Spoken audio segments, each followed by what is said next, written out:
Yeah, the title was a joke, positively only on this channel. If you didn't know, Lilee Jean was recently called to be canceled because she faked her entire Instagram presence. Oh, that was 6 weeks ago? Yeah, she's back at it again. Now she's being canceled for previously saying racist comments. She was all like, I didn't say anything racist, immediately after saying some racist things. She has said so many racist things, in fact, that I honestly shouldn't be making this video, and I should just make a roast session real quick. No.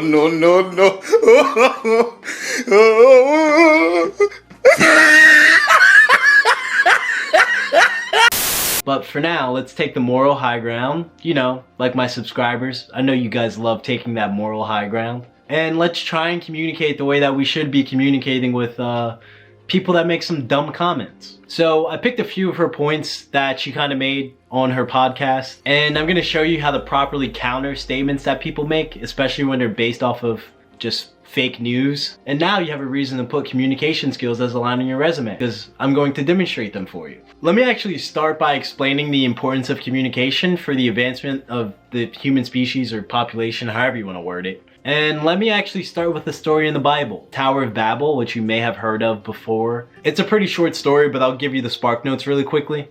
Man, isn't it great being able to speak the same language? Like, isn't this a beautiful thing? Yeah, I just feel like the possibilities are endless, man. What should we do? You want to build a tower to heaven and see if we can find God? You son of a bitch, I'm in. Yo, you trying to go to Staples? Cause that was easy. I don't know what Staples is, but okay. Whoa, looks like if they work together, they can do just about anything. So, time to nerf them.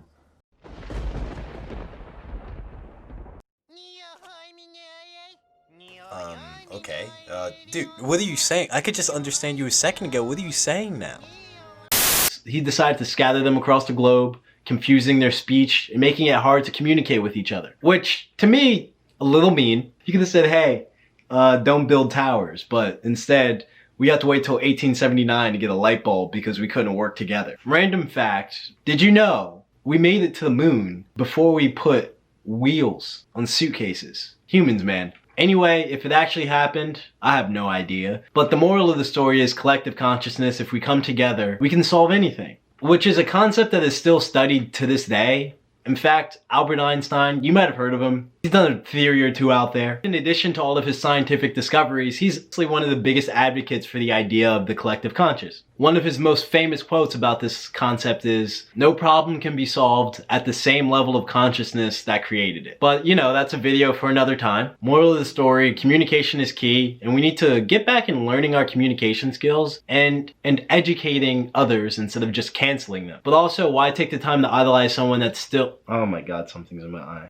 But also, why take the time to follow or idolize someone or give them money or support when they still need to be heavily educated? I feel like everyone you stand should just be aware of these situations and everything that's going on. Not everything. Most things. The counter whenever I say that is typically like, how am I supposed to know beforehand? You can sometimes just tell. This video idea was actually sent to me by one of my subscribers on Instagram, so if you want me to make a video that you have an idea about, you know, just shoot it to me on IG. Maybe I'll make it happen. Do all that YouTube engagement stuff and roll my intro.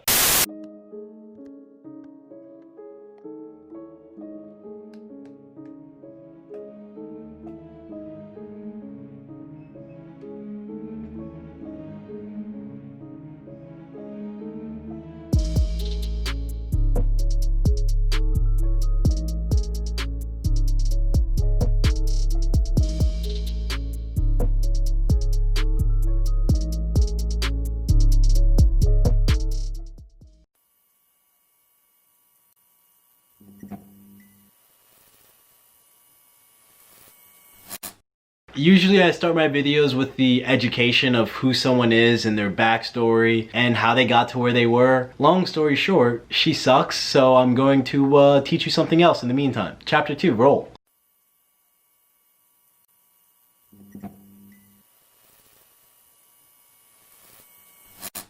Don't take the statements I'm about to make as me being happy where America stands, because I'm no way happy about it. I think it's important to point out the idea that black people are just not included in the political conversation in America, and it's abundantly clear. Democrats like to say that they care about the rights of black and brown people, but do they? And Republicans only have black people on their agenda when it comes to psychological warfare or the idea of continuing police brutality or mass incarceration and profiting off of them and the privatized prison system. So there's this incentive to vote for Democrats, but do they really have our best interest in mind? But the main idea here is there are actually psychological differences between people on the left and right, and people just assume that it's something that they learned. Although it can be unlearned, but it's built into their personality. This is not going to happen over one conversation or overnight or with a bunch of issues at one time. It's impossible. So just labeling someone on the left as being an SJW or labeling someone on the right as a racist, a bigot, or a Karen, as much as I want to be able to do that, it just pushes both sides into a corner. Echo chamber that just completely polarizes both sides even more and makes it even harder to communicate with each other. And not having these cross communications that we used to have very well is not really helping anyone at this point, which is where the idea of dialectic comes in. For some reason, dialectic, not commonly taught in schools, something that a lot of people have never even heard of. And it's definitely the foundation of how progress is made in a two-party political system, but somehow no one knows it exists. Except you guys. Let's talk about it. When you display your argument, there are two things that can exist in it.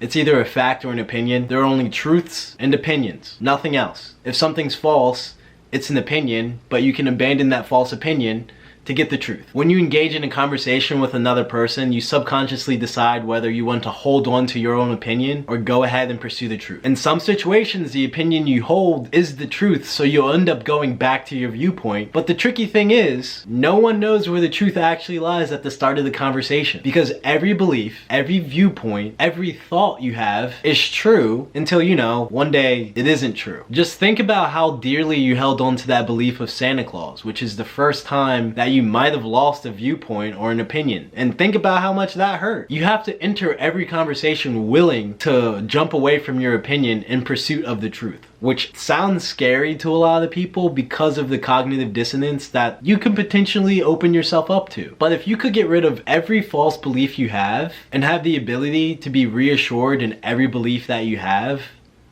wouldn't you do it? You take the blue pill, the story ends. You wake up in your bed and believe whatever you want to believe.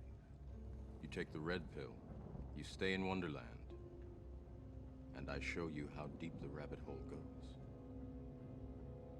Do you take the blue pill or do you take the red pill? Do you remain ignorant or do you search for the truth? Humans default to taking the blue pill whenever possible. They cling on to their opinions. So much so, when two humans are having a discussion and realize that they both have differing opinions, human A will assume that the error occurred in the thoughts of human B, as opposed to admitting to the faults that could exist in their own thought processes. The actual truth of this situation is there's probably some errors in both of the ways that these humans are approaching the situation. And both humans should be willing to jump from their opinions to search for the truth. And it really comes down to mindset. There are some situations and some people that are just so far gone that this won't work on, and you can't really tell until you try. But instead of listening, as a lot of us do, to say, hey, this is why I think you're wrong, listen as if they have a piece of information that you're missing. A piece of information that you actually need, which is true because it's the foundation of whatever belief you're talking about. And actively seek that gap with some questions and sprinkling a little bit of your truth in there to figure out where the heck the actual truth lies. That's my tangent that I wanted to do instead of teaching you about Lilee Jean.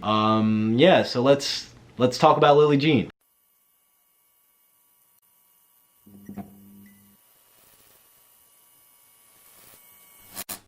Alright, we're using this point, and I notice on Instagram, just as an example, a lot of people use blackface not correctly. For example, you have makeup artists who want to look more bronze, or maybe Rihanna did an amazing, red carpet appearance, and her makeup artist did a great look on her, okay?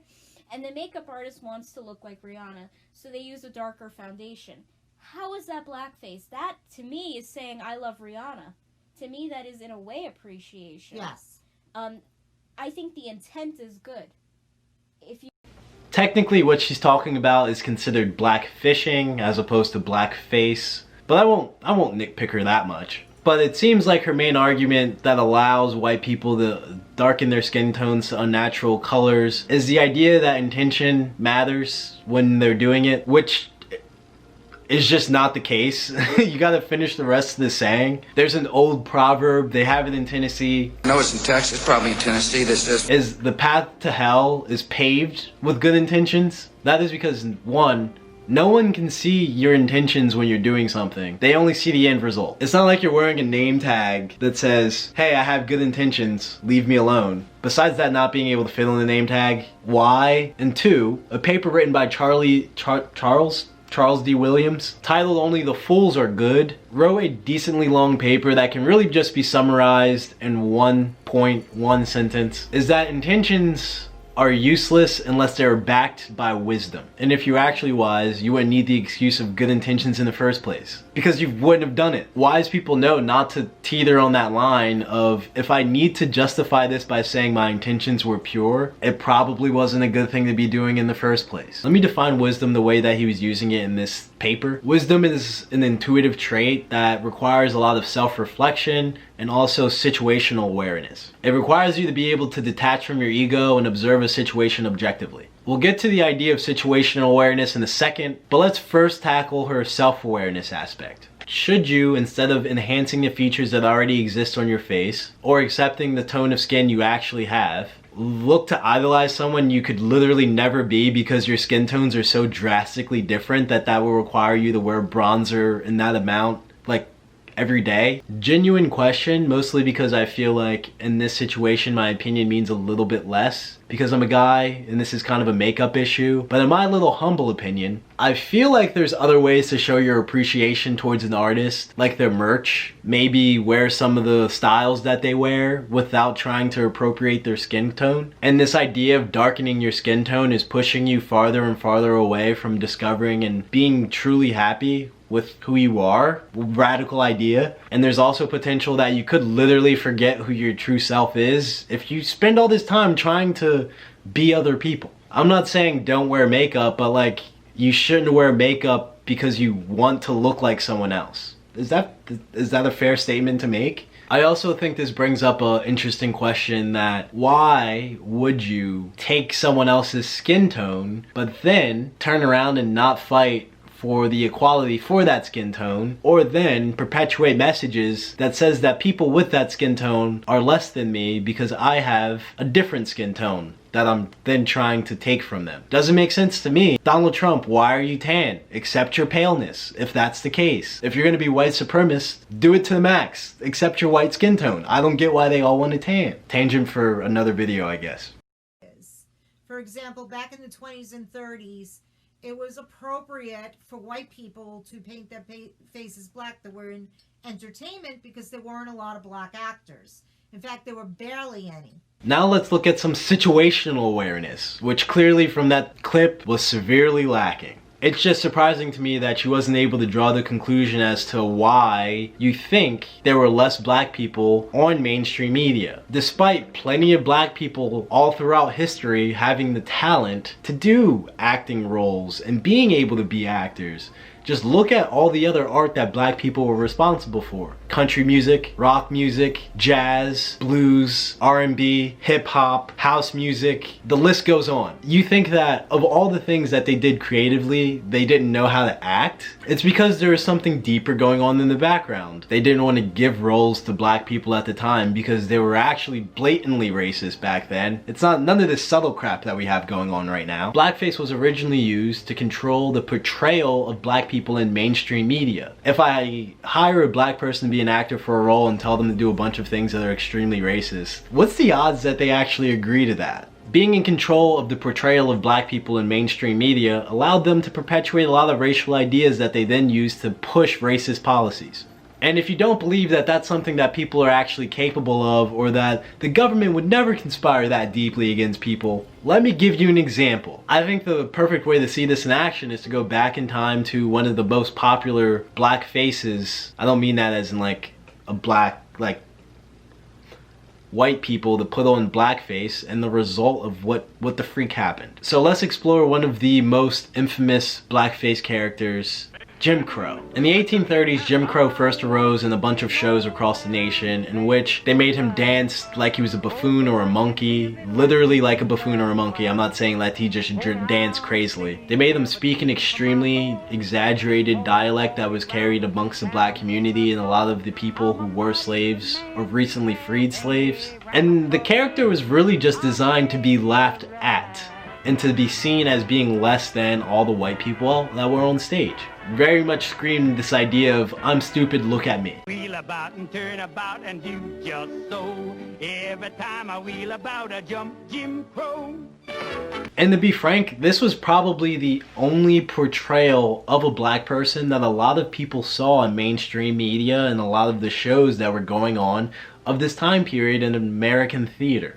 Unless these people went out of their ways to see something that black people put together, which, to be frank, only black people saw those. This character was so intertwined into American history and controlled the perception of how white people saw black people in America, so much so that in the 1870s, when the law was passed to legally segregate white and black people and was written in word that black people were inferior to white people, it was named after the very character that a lot of white people thought black people behaved as. Jim Crow. Go figure. So people have been using the portrayal of black people in mainstream media control your perceptions. Oh no, and this does not stop in the 1830s and 1870s. Don't you for a second think that is an accident as to how black people are portrayed on media today. Mainstream media, you look at cops, you see black people getting arrested. You look on the news, you see black people getting arrested. You look anywhere, the odds you see some black person getting arrested, pretty high. So if you only consume that type of media and never go out of your way to look at the deeper picture, don't you think you would lean a certain way in your beliefs towards black people? I think this is a perfect point to show that the idea of blackface wasn't because of underrepresentation amongst the black community, because like I said, plenty of talented black people they could have casted to play black characters. It was for the control of their portrayal so they could easily push agendas to other people. I tried to find a source to verify what Lillee was saying, and as I expected, I couldn't find a single one. If for some reason you still don't get why blackface is something that you shouldn't be doing, or is you want to fight for your right to have blackface or whatever, I'm gonna link to an article in the description that was written by a black woman from Baylor University, and I think she does a great job of articulating and talking about some points that I didn't talk about in this section. So go ahead and find that if you want.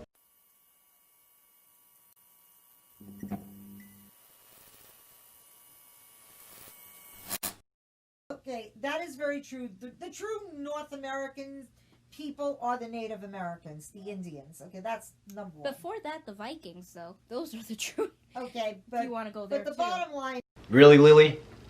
Really? Vikings were Native Americans? Viking. They were called Native Americans for a reason. Native Americans for a reason. Vikings did, however, have one of the first colonies in America. Europe, and for a short time in North America, some 500 years before Columbus reached its shores. So this idea about Christopher Columbus being some hero can get doubly pushed to the side. But the most ridiculous thing is the idea that she thinks that Vikings were there before Native Americans. That's just false. They're from Europe. They literally have to move from Europe to go to America. We don't call them Native Vikings. That doesn't exist. What books is she reading to get all of her historical facts and knowledge from? Because clearly there are not any that are based on this reality, or any that are true for that matter. You know, I'm gonna try and find out where she got it from. I'll be right back. Yeah, so I'm back now, and I looked into this whole Vikings discovered the Americas and they were actually Native Americans to, you know, get to the root of this issue, to see where it came from. And the only source that I could find that supported this was from a white supremacist propaganda website. White supremacists literally rewrote history to recruit people and push their agenda forward about how they are the true Native Americans in America. You can't make this up. Now I'm sitting here thinking about how they get so many people on their side, and it's because they're literally brainwashing them with false information. If you literally have to lie to explain why you're the superior race, I got some news for you, buddy. It seems like being white is like the hardest fucking thing in the world to be. Can't even be in the sun. Like, what kind of fucked up evolutionary trait is that? The sun? How are there so many of them? How they lasted this long? On top. Which brings up a good point of discussion that I think a lot of people need to look into too. People rewrite history to push their agendas, which is why it's called history. And another example of this is when people, rewrote the Bible and no one batted an eye at it. Originally, if you open up a Bible today, it's common knowledge that people are like, the Bible says that you shouldn't be gay. It's against homosexuality. But did you know that that word, before it was homosexual, was a word for pedophile? And they changed it in 1946 to push the agenda that gay people are bad. Why are we protecting pedophiles? And why is everyone just pretending that the word's been there forever? Like, you can't say that your religion is against homosexuality, but it never technically was? Moral of the story, stay on your toes. This is the importance of doubting everything. Words are very much like spells. We use them to influence other people. So be careful what you take in and be careful what you say about yourself. Why do you think it's called spelling? My advice to you is if you can find 3 sources from different perspectives verifying your fact, maybe don't believe it or hold off on believing it. Or you might end up like Lillee, believing white supremacist propaganda, which is just terrible.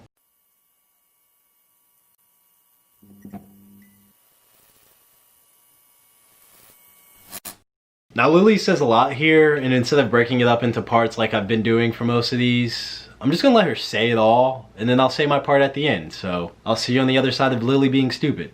Wow, this is all very deep, and we're not attacking black people, but I am saying that I think I've had enough of people telling me their suffering is worse. Oh, by the way, African American people, I'm sorry, but your family, you could not possibly know your slave ancestors. That's a good point. They're from like 1800s and back. They dropped dead, okay? We know our ancestors because some of them were still living. They survived Auschwitz, okay? So we got to meet them. Now all of them are gone, but I can assure you that 30 years ago, we had parties that I met my aunts and my uncles, okay? They had tattoos on their arms because that's the way it was. They were numbered like cattle, okay? But African American people cannot say that they've known their ancestors from the slave times. Doesn't diminish what happened to their ancestors, but if you want to call it the way it is, the fact is they don't have first-hand knowledge. We do. That's a really good point. And again, we're not trying to offend people here, but we are trying to say, stop saying your suffering is worse. If I'm not complaining, shut the fuck up. Yeah, Stop really. It. Stop it now. We know what happened. And if you want to get serious here, they're trying to erase my culture. They're trying to say that the Holocaust never happened. They're not trying to say slavery never happened. So if you want to get real, we do have a problem here. We do. I'm not gonna sit here and say how Jewish people should feel because I'm not Jewish, so I have no idea how the Holocaust has affected you. And I feel like you as a white person should also not try and police how black people should feel about slavery. It's not your lane to speak. So I don't know, maybe like... Back up! Back up! Mind your business, that's all, just mind your business. I guess I'll sit here and I try and break apart a few of the ideas that you brought up throughout that, because a lot of them are just ignorant. Let's start with addressing the idea of not knowing our descendants. I've spoken about this in the past, about how you don't have to technically know someone directly from slavery to be affected by it. And this idea was greatly illustrated in PTSS, or post-traumatic slave syndrome, which is generational trauma left behind by slavery. And this kind of principle can be seen in Freudian psychology as well as Jungian psychology, in which both of these psychologies reference the idea of the subconscious mind and how you can kind of pass it along people that have similar situations as you. So if you don't believe the person that came up with PTSS, those are 2 psychologists that people actually do accept regularly. So just apply it to PTSS and it kind of makes sense. This trauma again was never addressed on the psyche of black people. Also, Little known fact, the last person that was actively a slave died in 1971. So you can't tell me that his family did not know who he was. That was not too long ago. Slavery is not as far back as you're led to believe or feel. Like, people make it seem like it was so long ago, but black people have been enslaved longer than they've been free. Another thing is, slavery is technically not abolished, and it's still legal within our prison system,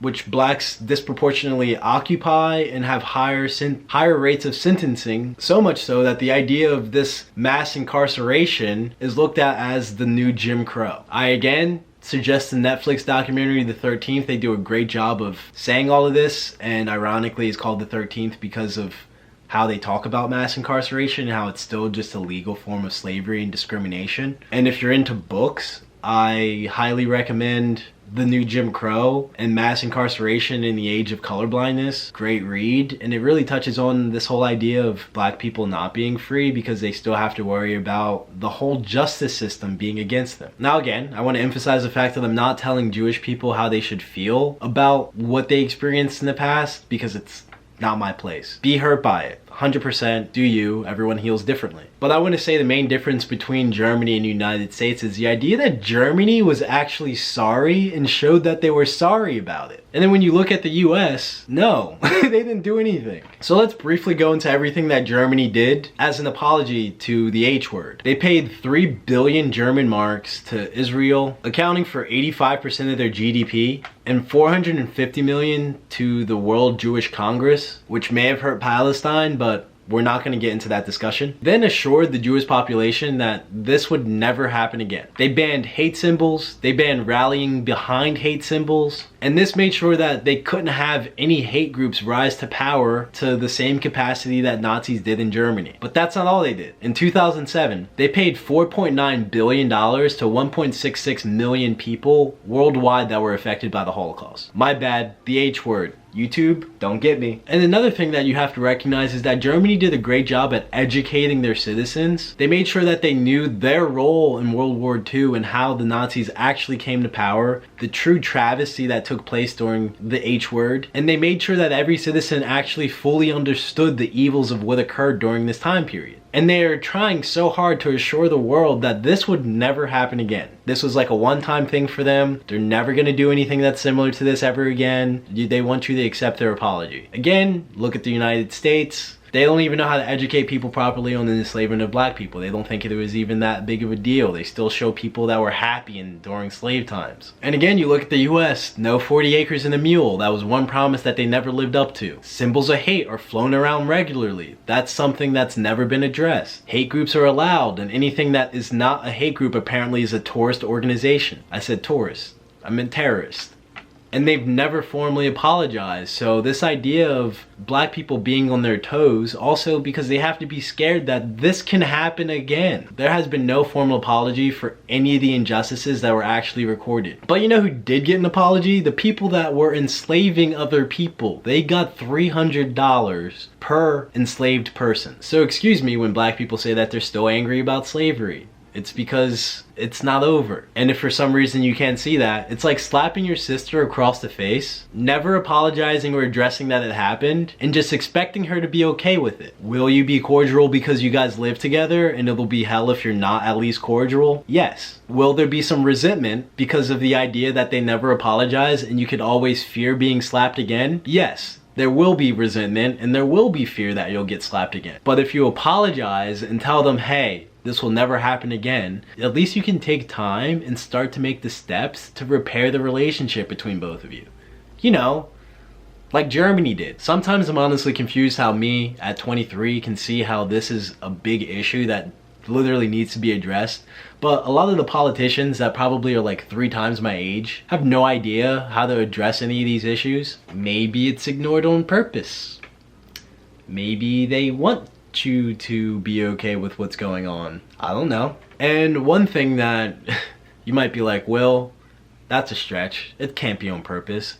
And you have to pay attention to the narratives that Americans actually push. Antifa, if you've heard of them, they've been looked at as an extremely hateful organization and honestly the scum of the American population. But do you know why Antifa actually exists? The only reason Antifa exists is because they believe that if the Nazis in Germany had someone directly against them a lot earlier, they would have never risen to power. It's called Antifa because they're anti-fascist. They exist. The sole purpose of the organization is to only stop Nazis from going to power. They've killed 0 people. Yet a lot of people call them an extremist organization or a hate group. But do you know who's allowed to just practice and meet as a group without ever being criticized by how they operate? You know, actual fascist organizations like the neo-Nazis. And when you look at organizations like the KKK that are protected under free speech, but the actual second that anything that is remotely different, like the Black Lives Matter movement or the Black Panther Party, is instantly labeled as a terrorist organization that needs to be dismantled ASAP. Why is that? It's all you have to know about how deep this racism rabbit hole actually goes. My conclusion this time is a lot shorter, so it's not warranting me starting a whole nother, section about it. It was kind of this whole section itself. This is a made-up statistic, but 86% of the statistics you make up are still true. I think like 78% of the media you consume, the facts that you know, and even the science that you take in have been biased one way or another to advance someone else's agenda. Why do you think it's almost impossible to agree on things that you think everyone should agree on? Like the C-word virus that YouTube would not let me say. Or the idea of climate change. We can't even agree on mental health. Just as many articles that say something exists, there are articles of someone else saying they don't exist. Almost like the same left-right bias that plays in our political structure is leaking out into science, media, and everything we consume. So good luck on your journey. Will Walks is out.